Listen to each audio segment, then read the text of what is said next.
soleil. Tous les chemins qui me sont passés à côté, à tous mes bateaux manqués, mes mauvais sommeils, à tout ce que je n'ai pas été.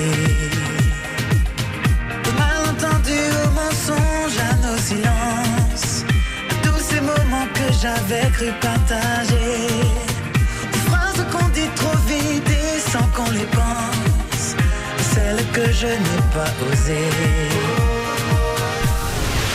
L'invité star aujourd'hui, c'est juste un instant que toi et moi. Matt Pokora sur Radio Star. Découvrez son nouvel album À la poursuite du bonheur. Oui, juste un instant. Allez, on est plus que ravis de l'accueillir parmi nous. M. Pokora. Salut. Et il y a du monde, hein. Quel beau comité d'accueil ici dans les studios de Radio Star. Il y a des beaux sourires. Eh ben, Matt, merci à toi d'être là.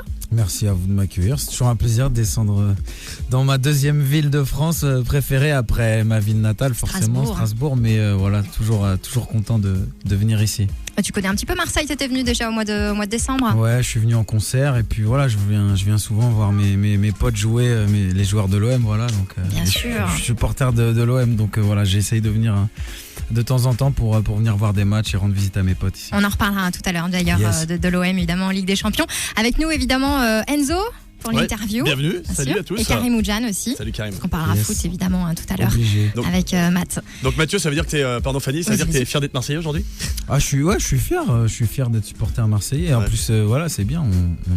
On est qualifié en Ligue des Champions encore. C'est une belle aventure. Et en plus, un papa qui aime le foot. Il était footballeur, ton papa, je crois. Hein. Mon père était carrément professionnel entre 70 et 80 pendant 10 ans. Il a joué à Metz, Bordeaux, Toulouse et Troyes. Voilà. Ça t'a donné envie à un moment donné de jouer, de faire comme lui avant de. Ouais, j'ai joué à haut niveau chez les jeunes. Ouais, j'ai joué à haut niveau chez les jeunes jusqu'à l'âge de 16 ans où voilà, il y avait Sedan qui était venu me chercher à Strasbourg pour venir faire un essai au centre de formation. C'est pas très bien passé là-bas, du coup voilà, t'as 16 ans, t'as le moindre coup bas te démoralise, et puis j'ai arrêté le foot direct derrière. Et tu aurais pu être tennisman aussi, j'ai vu dans la presse. Non, pas du tout. Non.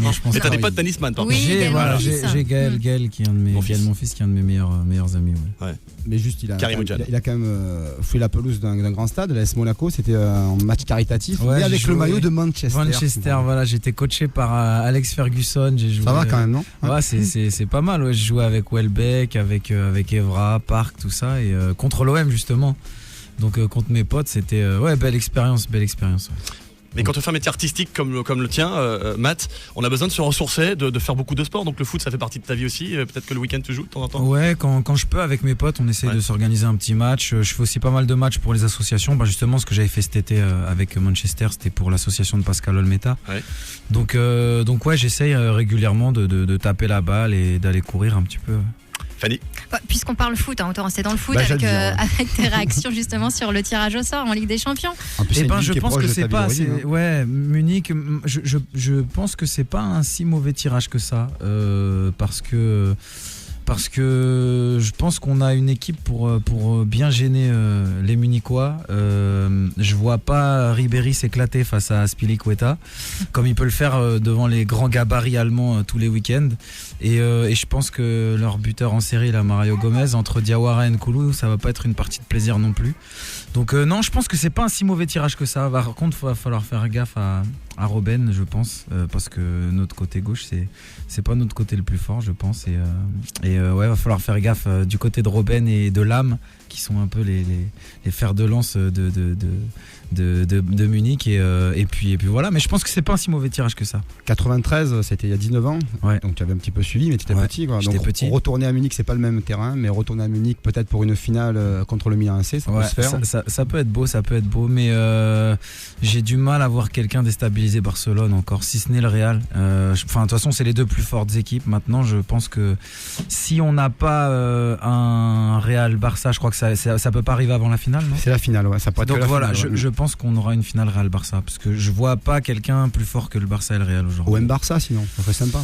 Ouais, il faudrait qu'on élimine Real, ça voudrait dire. Il faudrait sortir ou la poêle Nicosie. Ouais, je pense que le Real va se charger de la poêle Nicosie. mais non, moi je vois bien une finale Barça-Real, même en tant que supporter marseillais, j'ai du mal à m'imaginer sortir le Real. Tu seras là le 27 mars ou pour le match aller ? Pour le match aller, non, malheureusement je serai pas là, mais si j'arrive à me débloquer, je vais essayer de foncer, prendre un train en fin de journée à Paris. Et c'est vite fait maintenant. Ouais, c'est vrai que c'est pratique, donc ouais, pourquoi pas.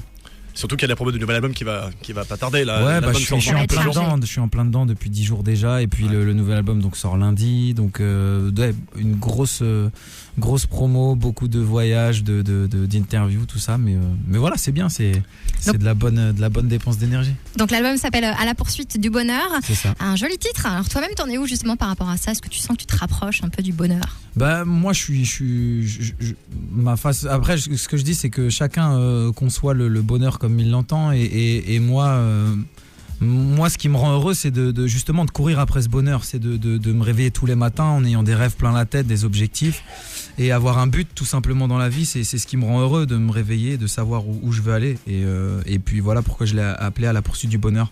Ça veut pas dire que je suis pas heureux, hein, c'est juste que voilà, je préfère courir après le bonheur que le chercher. Est-ce que sans la musique tu serais heureux? Aujourd'hui, non, je peux pas. Enfin, je pense pas. Est-ce que sans tes fans qui sont ici aujourd'hui, tu serais heureux? Je pourrais pas, parce que sans ça, je pourrais pas faire tout ce que je fais. Je pourrais pas faire de concerts, remplir des salles, faire le show comme j'aime depuis toujours. Donc ouais, non, ce serait pas possible. Alors Fanny, je voyais juste dans un reportage sur TF1 qui est passé il y a quelques heures, la casquette à l'envers, tout ça c'est fini. Hein. Ah ouais, c'est mon petit frère ça. C'était mon petit frère, voilà. Mais il s'est écoulé 6 ans, quoi. T'as 26 ans aujourd'hui. Ouais, voilà. Ça fait 8 ans. Ça fait 8 ans, donc ça passe vite, mais en même temps c'est bien, parce qu'il faut évoluer, il faut mûrir, il faut que ce soit artistiquement ou même en tant qu'homme, voilà, il faut grandir. Fanny, on parle du nouvel album. Oui, donc ça fait 8 ans, tu le disais. C'est le 5e album là, qui sort ce lundi. Alors, tu avais sorti donc un 3e album sur lequel il y avait 12 morceaux en anglais sur 14.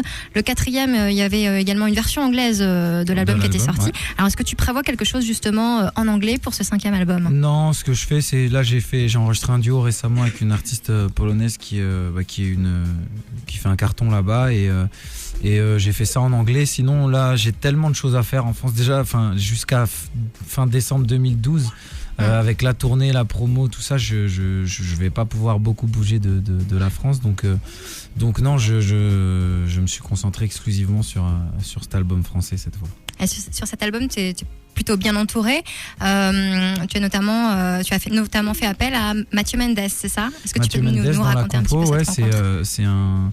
C'est un jeune compositeur avec qui j'ai travaillé, qui m'a été présenté par mon mentor justement, qui avait travaillé avec lui sur un projet. Il m'a dit: tu devrais le contacter, je suis sûr que vos deux univers, ça pourrait donner quelque chose de sympa. Et donc du coup, il en est sorti ce morceau, Juste un instant, qui a été écrit d'ailleurs par un Marseillais, Soprano, qui a écrit ce premier single. Et puis après, on a fait 5-6 titres ensemble avec Mathieu Mendes. Donc voilà, lui il est plus issu de la pop rock, et du coup avec mes influences pop urbaine, ça a vraiment donné la couleur que j'attendais sur cet album, quoi. Alors on retrouve aussi Corneille sur cet album. Corneille aussi a écrit 2 morceaux et m'en a composé un. Et puis voilà, pareil, c'est quelqu'un que je connais depuis très longtemps, et puis finalement il était venu le temps de commencer à travailler ensemble, et voilà, je suis très content aussi de cette collaboration. Ouais. Et pour la musique, on retrouve aussi Frédéric Château, c'est ça? Frédéric Château, il y a aussi Joe Raffard, un jeune compositeur de Lille. On a les Bionics, des Belges avec qui j'ai bossé sur tous mes albums. Voilà, on a pas mal de monde. Django Jack aussi qui a participé à cet album, et puis d'autres, Doughty Music, G-Futuristic, un Allemand. Voilà, j'ai pas mal de gens qui ont bossé sur cet album. Et toi-même, tu as participé à l'écriture?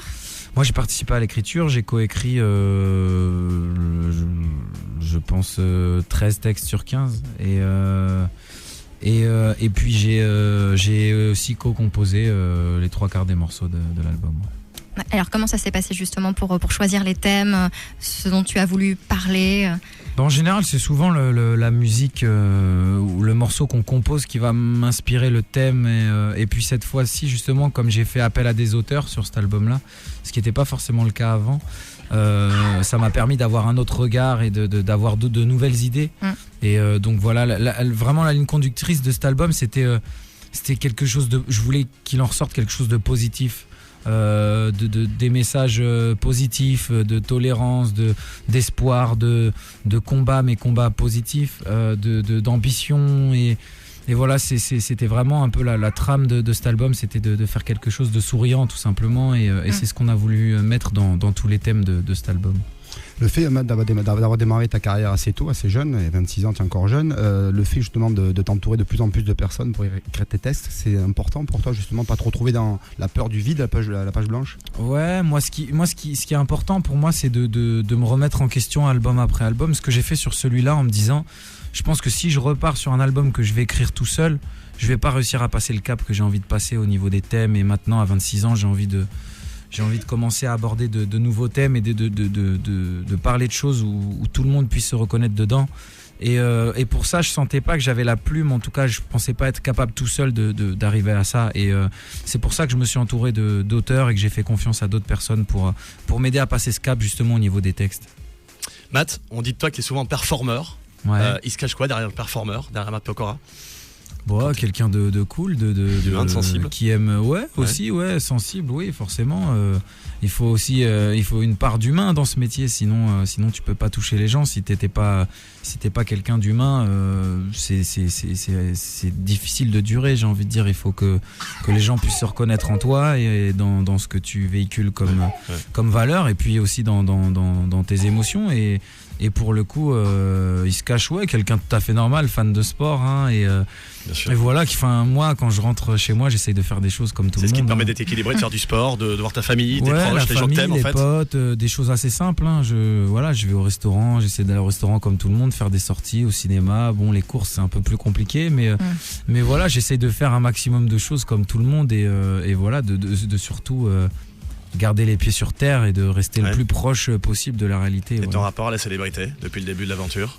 J'essaie justement de m'en éloigner le plus possible dès que je suis pas au travail, quoi. C'est de voilà, comme dit, d'être le plus proche possible des gens, d'aller rendre visite à des jeunes, faire beaucoup de choses pour des associations. Ça te permet de rester au contact de la réalité. On parlera des Enfoirés tout à l'heure, notamment. Ouais, les Enfoirés diffusés ce soir, c'est important. C'est important. Et c'est une nouvelle aventure. Je compte sur tout le monde aussi pour aller acheter son CD, son DVD demain. On a de plus en plus besoin de au Resto du Cœur avec la crise, tout ça. Il y a je crois pas loin d'1 million de familles en plus qui pointent au Resto du Cœur cette année, donc il nous faut beaucoup d'argent. Et je crois que tu es né le jour où Coluche a lancé l'appel à la radio à l'époque. C'est ça, je suis né le jour où les Restos du Cœur ont été annoncés, la création 26 septembre 85.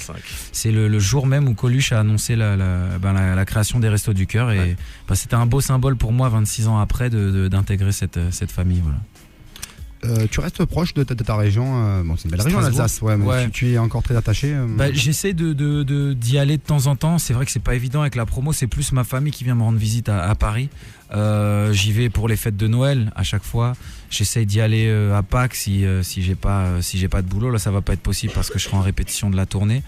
Mais voilà, et puis j'essaie de passer 2-3 jours en été pendant mes vacances, d'aller faire un saut à Strasbourg, voir les potes et la famille, quoi. Tu disais que ce métier, tu le craignais un petit peu, justement, l'univers. Est-ce que le fait d'avoir justement beaucoup d'amis dans le sport, surtout, je parle également 6, Djibril Cissé, tu es très proche, l'ancien joueur de l'OM, est-ce que c'est important pour toi d'avoir des amis qui sortent de ton univers à toi? Ouais, c'est important, et puis c'est surtout des gens avec lesquels j'ai beaucoup de points communs sur l'hygiène de vie, sur les délires. Enfin, moi j'ai grandi comme eux, avec entouré de potes, dans une équipe de foot, les centres de formation, tout ça. Donc voilà, on a un peu les mêmes délires, tout ça. Et ouais, c'est bien parce que ça me permet de sortir de tout ce registre de la chanson, du show business, de tout ça. Et au moins voilà, c'est un peu une récré quand on se retrouve ensemble, quoi. Moi, je voudrais revenir sur cet album qui sort lundi. Je trouvais que tu allais un peu plus loin vocalement, même toi, tu le reconnaissais. Et est-ce que tu as fait quelque chose pour ça? Est-ce que tu as pris, des cours de technique vocale? Non, en fait, ce qui s'est passé, c'est que pour la première fois sur un album, j'ai composé pour faire en sorte de pouvoir faire des vraies performances vocales sur cet album. C'est vrai qu'avant, ma musique sur les précédents albums était plus club, plus up-tempo, plus basé sur la rythmique, tout ça, donc ça me permettait pas forcément de mettre ma voix en avant. Et là sur cet album, vu que c'est plus pop, il y a des balades acoustiques, ça me permet vraiment de pouvoir un peu envoyer, comme on dit, sur certains morceaux et de pouvoir aller sur plusieurs registres et pouvoir montrer un peu une palette plus large de ce que je peux faire vocalement. Et ouais, je suis plutôt content parce que beaucoup de gens qui ont écouté l'album, la presse, depuis quelques semaines que je fais des interviews pour cet album, soulève ça en premier. Donc voilà, je suis super content, c'est que ça a fonctionné, quoi. Et t'as un retour aussi des ventes, par exemple, du premier single qui est sorti ? Pas du tout. Aujourd'hui, c'est plus trop les singles qui donnent la tendance, puisque avec les téléchargements, tout ça, c'est plus trop un réflexe chez les gens d'aller acheter un single. Par contre, voilà, on saura déjà mardi matin, après la première journée de vente lundi, ce que ça a donné. Et puis voilà, mais bon, en tout cas, je sens qu'il y a un bel environnement autour de cet album. Il se dégage quelque chose de positif, donc j'espère que ça se ressentira dans les bacs et que les gens suivront, quoi. Matt Pokora avec nous en direct. Merci. Pokora qu'on va retrouver d'ici quelques minutes. On parlera notamment des Enfoirés, on l'a dit tout à l'heure. Donc restez bien avec nous sur Radio Star. Yes. Star aujourd'hui, c'est Matt Pokora sur Radio Star. Radio Star.